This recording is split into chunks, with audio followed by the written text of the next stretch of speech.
Халдварын тав буурахгүй байгаа энэ үед шинжилгээ өгөх иргэд эмнэлэгт ачаал богинорл үүсэх байдлыг бууруулах зорилгоор өрхийн эрүүл мэндийн төвүүд дээр анхан шатны тусламж үзүүлэх шинжилгээ авах цэгүүдийг ажилуулахаар болсон байна. Ингэснээр халдварын тархалтыг бууруулах, эмнэлэг зүйн шинж тэмдэгтээ хаана хандхаа мэдэхгүй иргэдэд хурдан шуурхай тусламж үзүүлэх, өрхийн эрүүл мэндийн төвийн үндсэн үйл ажиллагааг тусгаарлах, ачаал хөнгөлөх зэрэг олон давуу талтай юм.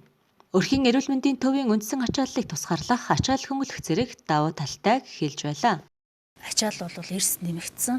За зөвхөн одоо 9 сард гэхэд бол нийтдээ одоо манай Хэрлэн дам өрхийн эрүүл мэндийн төвөр 210 одоо тохиолдол бол ингээ илэрчээд байгаа. Да энэ маань бол зөвхөн гэрээр эмчлэгдэж байгаа тохиолдол бол бүртгэцээ. За тэгээд нэг цэгийн одоо үйлчлэгийг бол өнөөдөр Хэрлэн сумын засаг дарга мөн одоо эрүүл мэндийн газартай хамтраад одоо яг маргаашнаас бол өрхийн эрүүл мэндийн төв болгон дээр бол нэг цэгийн ковидын нэг цэгийн үйлчлэгээ бол ажиллуулах гэж байгаа.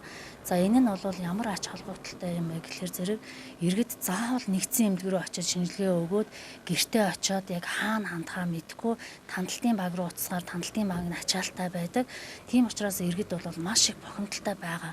Тийм учраас бол иргэдийн энэ бохомдлыг дээрэс нь бол энэ ажлын ачааллыг чигдрүүлж аль талдаа одоо хурдан хуурхаа шийдгийн тулд бол гол зорилгоо олгоод энэ нэг цэгийн үйлчлэгийг бол бид нар санал болгосон. Хэрлэн сум бол маш сайхан дэмжсэн. Бид нарт одоо өнөөдөр энэ гэрийг Хэрлэн сумаас бол төлөөлөл олгож бол хүмүүс барьж өгөө. Тэгээ эндээ бол бид нар юунда эрүүл одоо халдвар хамгааллын дэглэмээ бол бариад заавал одоо нөгөө ковидгүй өвчтөнд байгаа одоо өвчтнөө холиод байхгүйгээр тусдан зөвхөн одоо ковидын шинж илэрсэн тохиолдол бол энэ гэртээ бол үзээд тестээ үзээд хэрвээ одоо эрэг гарсан тохиолдол бол бид нэр зөвлөгөөгөө өгөөд энд бол хяналтандаа аваад ингээд чиглүүлээд ингээд явах юм байна. Яг одоогийн хүний нөөцийн үед бол үнэхээр одоо өрхийн эрүүл мэндийн төвүүд бол маш хүнд байдалтай байгаа. Гэлээ гэхдээ бол бид нар бол өнөөдөр 3 эмч өнөөдөр Хэрлэн дамдаар 3 эмч 2хан сувилагч ажиллаж байгаа. 2 сувилагч нь бол өвдчихсэн гэрээр одоо ингээд эмчлэгдээд байж байна. Тэгээ дуудлага бол нэлээд ихсчихсэн. 103 бол зөвхөн яаралтай дуудлага. Энгийн дуудлага бол өрхийн эрүүл мэндийн төвүүд бол тогтмол аваад бол явж байгаа.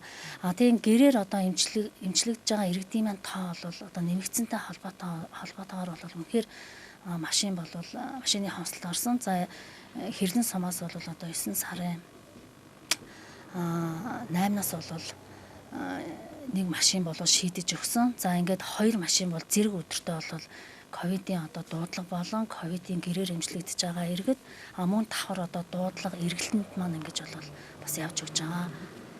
За хүний нөөцийн хувьд одоо манайх ч нөгөө 3 эмч 2 сувилагчтай хэдээч бид нэр 2 эмнэлэг бас зэрэг ажиллуулж байгаа. 1-р агийн нэг өрхийн эмнэлгээ, 2-р агийн нэг эмнэлгээ зэрэг бол яг энэ одоо бас хүнд хэцүү үед бол бас ажиллуулж бол ингээд ямар ч хэсэн үдээс өмнө бол амралт орынхаа үзлийг хийгээд үдээс хойш 1-р баг дээр бол дан гэрийн одоо ковидын дуудлаганд бол ингээд явчихж байгаа. За 2-р баг дээр бол бас мөн ялгаагүй үдээс өмнө амралт орын үзлээ хийгээд үдээс хойш нь өдөр болгон 14 цагаас ковидын тархлаажуултыг бол хийж байгаа. 1, 2, 3-р тун гурвангийн хийж байгаа.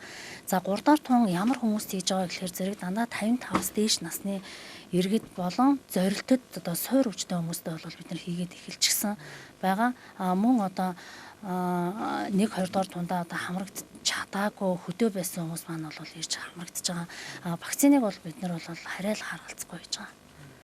Иргэд тус цэгээр ковидын анхан шатны тусламж авахаас гадна төрөвчсөн шинжилгээний тестийг эмийн сангаас авч нэг цэг дээр мэргэжлийн эмчээр тестлүүлж эсвэл онцлогын зах зээлийн үнийг төлж онцлуулах боломжтой. Мөн өрхийн эрүүл мэндийн төвүүд дээр 3-р тунгийн вакцинд хамрагдаж буй 55-аас дээш насны ахмадууд шинжилгээ өгөх хэрэгттэй хамт үйлчлүүлэхгүй юм. Ажиртай байна. Гэхдээ гайгүй. 3 дахь тунгаа хийлгэж.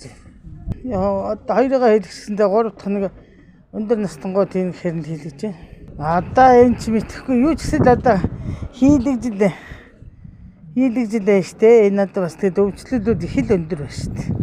Тэгээд жоохон хэмжээрхтэй л байсан дээр багтал. Тэгэхгүй тийм дэлгэрэнгүй байх юм бол одоо ер нь хэцүү санагдаж штэ. Би ч одоо сургуулийнхаа хүүхдүүдийг бүгдийн захин болгоо сургуульд нь ч явуулдаг. Энэ дээрс л өөрөө бас хэцүү штэ. Би вакцина хийлгэх гээл. За хэддэх тунгаа хийлгэж? 3 дахьгаа хийлгэх гэж. Насны заалтанд болоод 90 хоноснуудаа вакцин хийлгээд Ийлэггээд дооцсон эндээсээ. Тэгээд тэгэхээр түрүү хийлгэжсэн болохоор болсол юм байлгүй дээ. Тэгээд ирээд сууж байна. Өгцөний үр дүн ер нь таны бодлоор ямар вэ? Түрүү ч нөхөр сайхан үлжижсэн. Ерөнхийдөө юм мэдэгдээгүй. Одоо энэ гайгүй л байлгүй гээ сууж байна. Тэгээ иргэсэн тэгэхээр нь л одоо очиж хийлгээгээд ирээ суучлаа. Маска зүгээд гар хуруугаа угаагаад адгаад аривтахад гадагшаа гарахгүй гэвтээ сууж байна да. Одоо хоёр хүүхэдтэй сургуулийн хүүхэдтэй суудаг гар хуруугаа угаад аривтахад байр хоолоо мазайлгээл тэгээ суудаг та минь.